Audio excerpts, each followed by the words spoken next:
Welcome to Truth Seekers. Hello friends, and welcome to the Seiker podcast at Service of Change, where we challenge reality, question at which we've been taught in hopes of inspiring a new direction of thought to bring about change.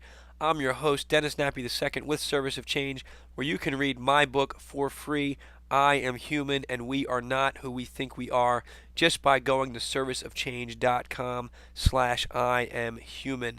All you need to do is subscribe to the Seiker newsletter, but if you're not convinced, you can read the first 3 chapters, no obligation, no email whatsoever, and make up your mind then. If you're not hooked at that point, obviously you don't have to continue reading. You don't need to put in your email address, but that's all I'm asking for is an email address, because I'm just trying to keep in touch with my readers, because it's the best way for me to communicate with all of you out there.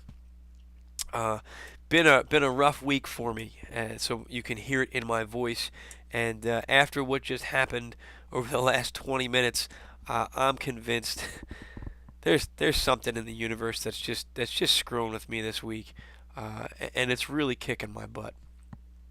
And I don't usually go there. I don't usually say, something's messing with me, but I don't think it wants me to record this podcast. And you listen to anybody that talks about the archons, which is the theme of my books. And, I've listened to quite a few podcasts where they say, whenever we get on the air or whenever we have a guest on that talks about archons, our technology starts going haywire. They say, we have calls that are dropped for no reason, computers freeze up, just weird stuff starts to happen.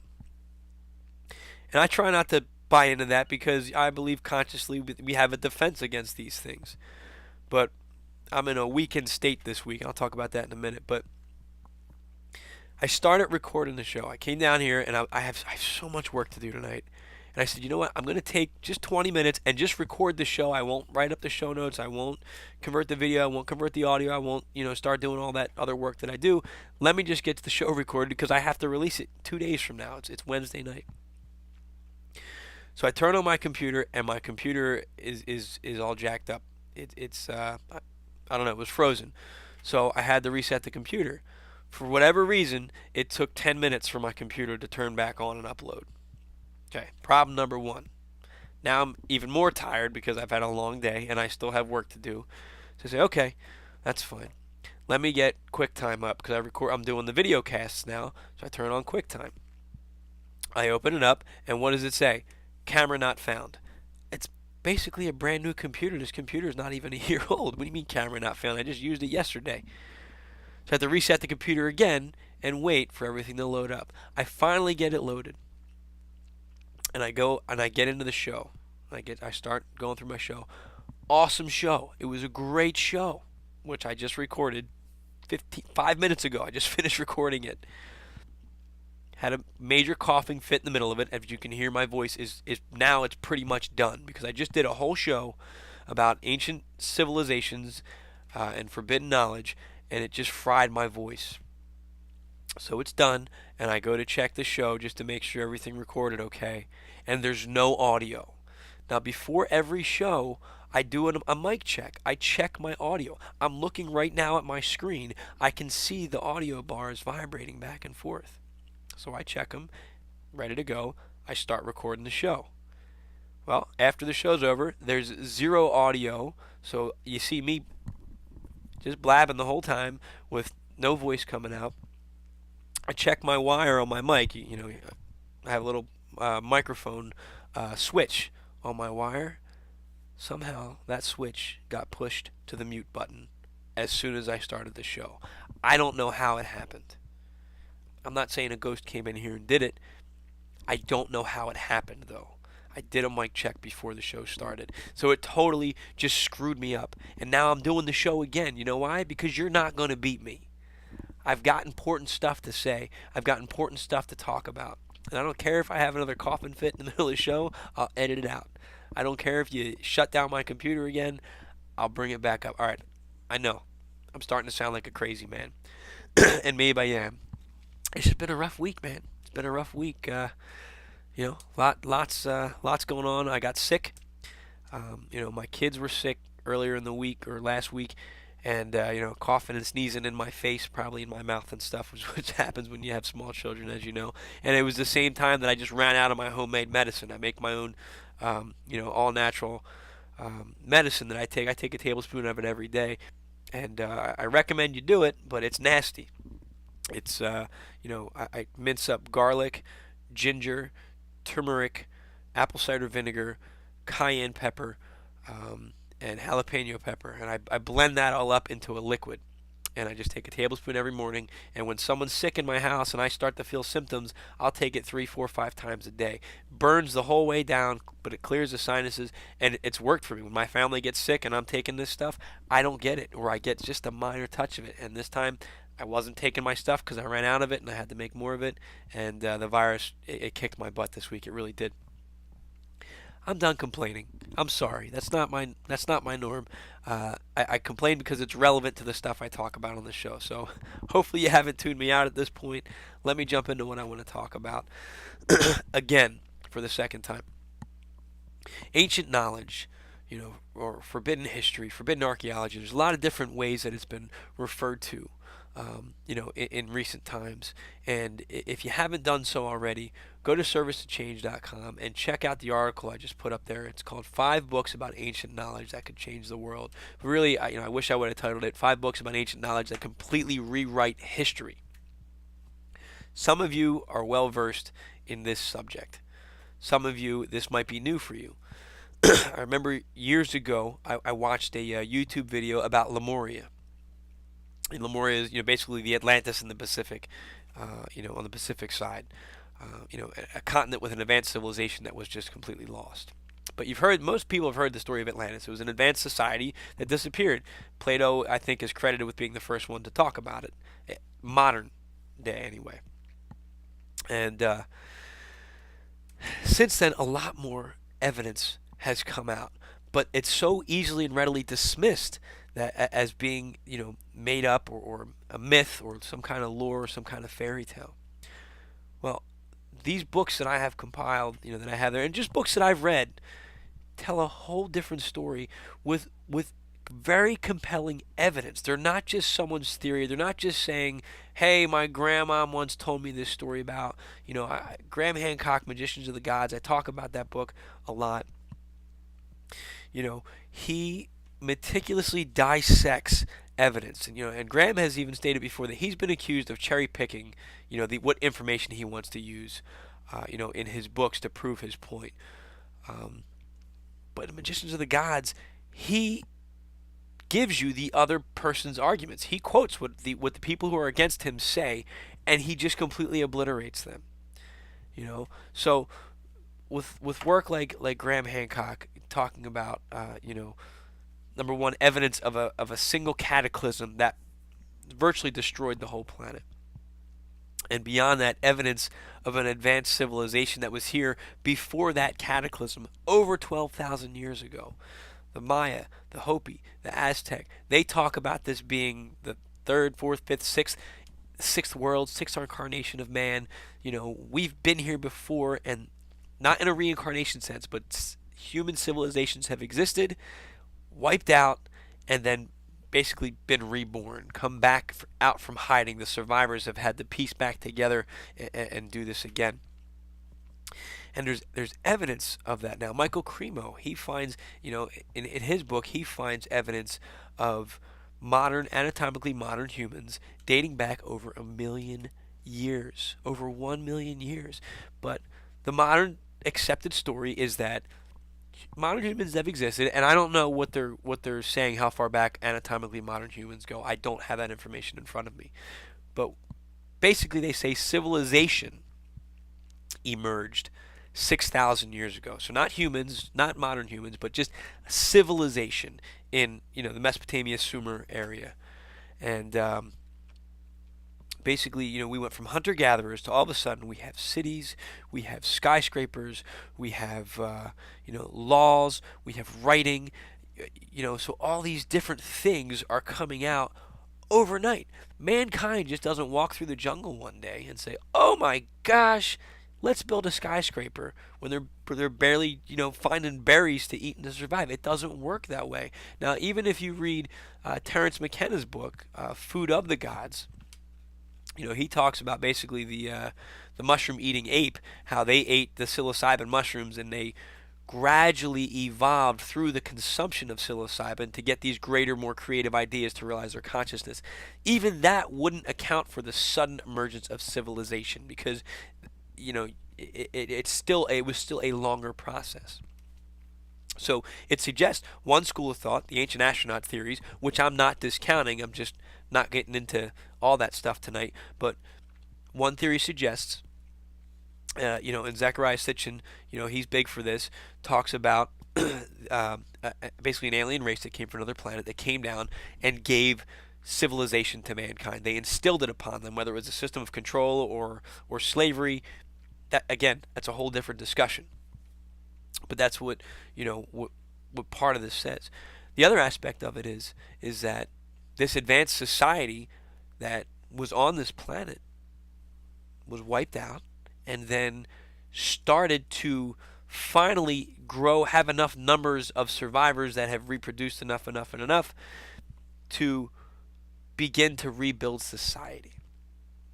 Now, in my opinion, what I think happened was, I think that this civilization was wiped out. And it's not just a random thing. This is based on stuff I've read, stuff I've watched, stuff I've studied. But I think, and let me know what you think about this, hit me up with a comment or an email. I think that society was wiped out, based on Graham's book, over 12,000 years ago. And I think that the elite class went underground into bunkers and held on to some of their technology and to their knowledge. And I think everybody else was left to fend for themselves and basically die. And I think that most of the world died. But there were survivors. And I think that those survivors were what we call the indigenous people of the world today. They have a level of understanding, a level of knowledge that we are losing. But that knowledge, I think, is from somewhat from the old world, with the way their stories are of space brothers and the great celestial event that came down and destroyed everything. The world was destroyed by fire, the world was destroyed by water, whatever it is that their story says. They hold on to that knowledge of what happened, and they made it work. And over generations and generations and generations, the story got lost, and they lacked the vocabulary to talk about technology and civilization, because they had become people of the earth, people of the land. They lived off the land. And they went back to zero, basically. And then these elite people, who probably were in some fancy bunker somewhere in one of these major underground civilizations that people are always talking about, came up. And they started to reteach the survivors what was lost. They gave them cities. They gave them laws. They gave them writing. They gave them skyscrapers. They gave them religion. Now, that could have all been as a part of a greater system of control, which, if you follow things as they're going today, that would make a lot of sense, wouldn't it? They're basically, the herd was thinned, and now they've got the herd is growing again, so that we need to corral that herd before harvesting, basically keep them in line. So how do you do that? You give them just enough that it's going to keep them organized and motivated to do what you say. And I think that's what happened. I think the Native Americans are the closest link that we have to the truth. And but these 5 books that are on my website, I think that's an excellent starting point to look at them and understand that there is so much more to our history. Like I said, Michael Cremo has us back over a million years. Zecharia Sitchin tells a great story of with his research based in the Sumerian tablets and the Sumerian texts. So, and Graham Hancock, man, he's just such a powerful researcher and a great storyteller. And there's another book that I snuck in there as well that you should appreciate, that you're going to want to check out. But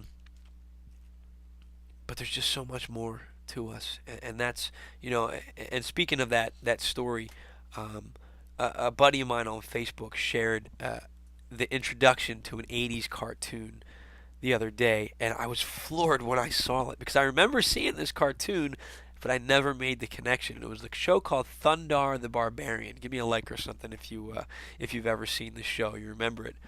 And hopefully I can get my technology working. I won't be messed with anymore tonight. But in the window, if you're watching the video cast, I have a video of it playing. Hopefully that works. Otherwise, it is what it is. I'm sorry, but it's the introduction to this cartoon, and the narrator says, and I'm going to read word for word what the narrator says. The year 1994. From out of space comes a runaway planet, hurtling between the Earth and the Moon, unleashing cosmic destruction. Man's civilization is cast in ruin. 2,000 years later, Earth is reborn. A strange new world rises from the old. Wow, that was a cartoon in the 1980s. Come on, people. Think about this. Now, Graham Hancock's book, what he talked about is that it was a celestial event. Okay, Zecharia Sitchin talks about planet Nibiru that came close to Earth and caused all sorts of problems and cataclysms. Robert Morningsky talks about a big planet that came through and caused cataclysms. There's a lot of researchers out there that have pieced this evidence together, and now in a 1980s cartoon, they're saying it. And when you watch for those of you just listening to the podcast on iTunes or SoundCloud or the cartoon shows a big red fiery object. You see, it looks like the planet Earth, but it's covered in like a white fog. And you see this object come between the Earth and the Moon. The Moon splits into 2 pieces, and that white fog around the Earth falls away. Is that in a magnetic field? Is that the atmosphere? I don't know, but it looks pretty scientific to me, even though it's a silly 80s cartoon based on stuff now that we're coming across. And then it says, the world was thrown into ruin. 2,000 years later, society reemerges. Well, where are we? We are 2,000 years later. Okay, the year 2000. I don't know. I just think that's an odd coincidence. I'm not saying that society was destroyed 2,000 years ago, but that's the record keeping of modern history. So I think that's a connection there.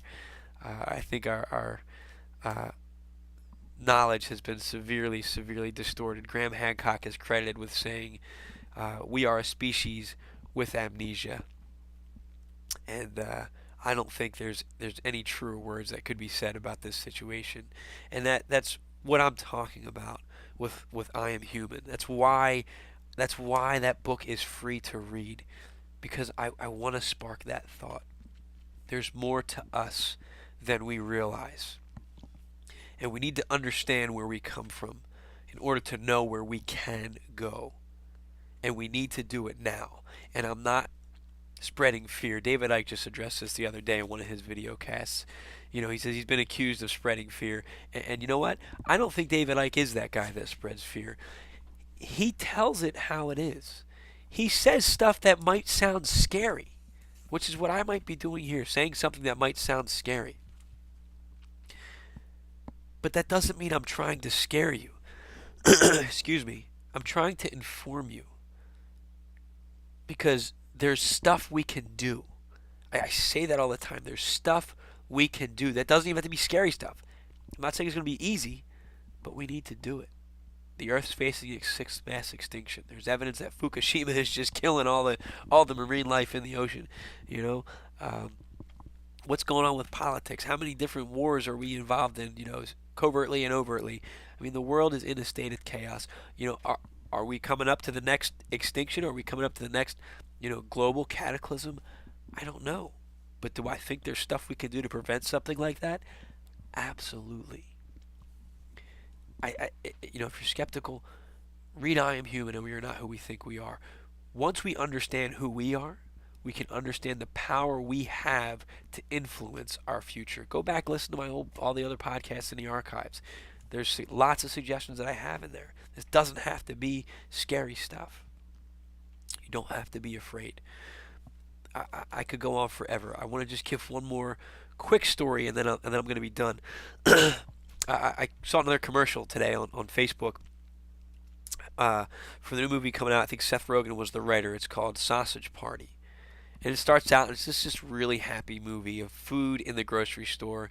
And they're talking about how excited they are that they've been chosen. They compare it to God. Oh, God, he's finally had us been selected by a human. And the human picks up all the food and puts it in the shopping cart. And they're partying, they're celebrating. They get back to the kitchen, and they're in their packages. And they're all sorts of excited and praising everything. And the potato gets picked up, and they're so happy for this potato. And all of a sudden, the human starts skinning that potato alive. And all the food is horrified. They're screaming, "Oh my gosh, this is horrible." They were believing they were basically in heaven. They were saved. And all of a sudden, they find out, no, we're really in hell. And that reminds me of what I wrote in my first book, Service. And I was doing a parody off of, or playing on the words from The Usual Suspects with Kaiser Sose. And what they said in that movie was the greatest trick the devil performed was convincing his followers that he didn't exist. What I say is the greatest trick the devil ever performed is convincing his followers that he was God. And that's kind of what happens in this movie, it looks like. And it goes on for them trying to escape humans and understand that, oh my gosh, we are food. And that's what I'm talking about in my books. And I've been doing some research, some Google research for keywords, trying to promote this project. Excuse me. Not a lot of people searching for this stuff every month. There's really not. So I understand I may sound a little bit cuckoo, but at this point, I don't care. I watched what my father went through.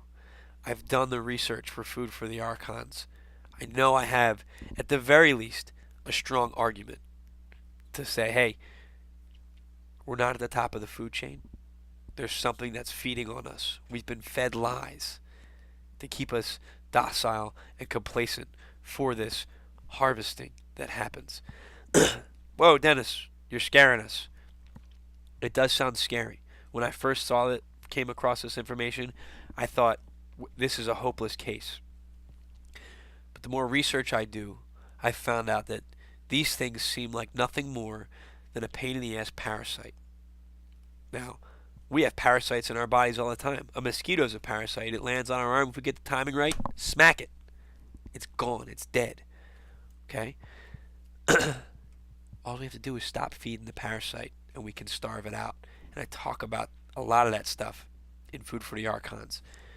So, I Am Human, We Are Not Who We Think We Are paints the picture. I could go on forever. That's a whole different show. Just something that I found interesting, something for you to think about. I'd love to know your thoughts about it. If you could, give me a comment, send me an email, and what would really help me out, I'm a one-man operation here right now. All I'm asking is that you share my links, on Facebook, on social media, on Google, and any other forums that you belong to. Hey, what do you think of this topic? This crazy guy's talking about this stuff. And share the link to the show or to something, because that really helps get the word out. It helps the show raise in rankings. And I hate to put that on all of you, but I need some help. Like I said, it was a rough week, and I really had to dig deep because I've got a lot going on. Not to complain to you guys, but I'm doing the show. Even though my commitment was tested this week.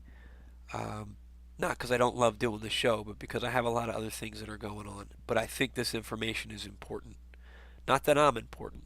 Not that I'm anything special for finding this information. But I have it, and I feel the need to share it.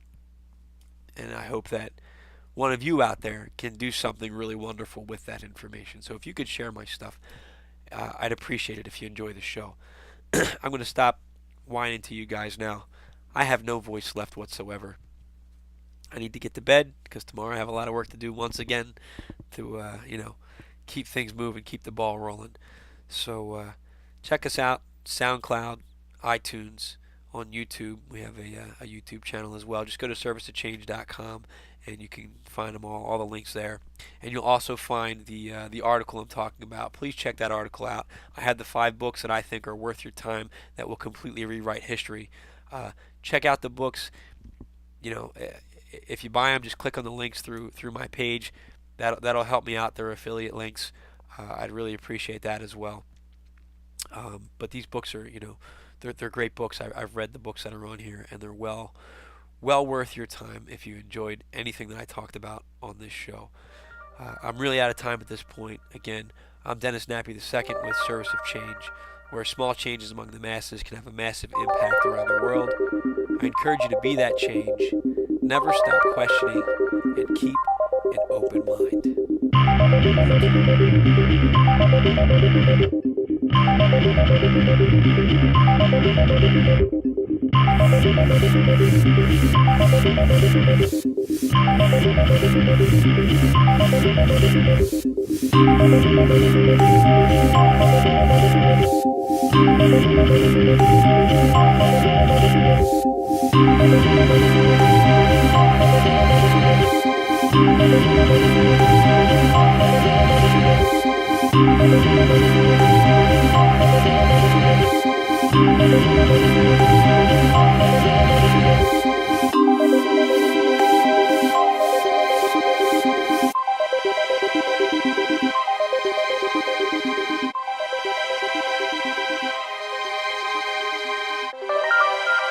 Welcome to Truth Seekers.